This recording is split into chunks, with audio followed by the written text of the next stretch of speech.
Hi, in front of me is XIAOMI Mi 9SE, and today I would like to show you how you can operate voice recorder on this device. Start by locating folder Tools and click on it. Now choose Recorder and tap Allow. From here you need to click on this red button to start your recording. You can pause it and unpause it by tapping on the same button. And if you want to save it and end it, you can click on this right one. Enter name of your recording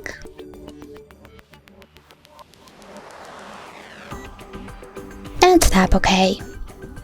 Then click on the same right button to see list of all your recordings, and as you can see, my recording is over here. If you want to delete it, all you need to do is hold it, click on this delete icon over here and confirm my choice by clicking OK. Thanks so much for watching. If you enjoyed this video, don't forget to leave a like, comment and subscribe. Bye!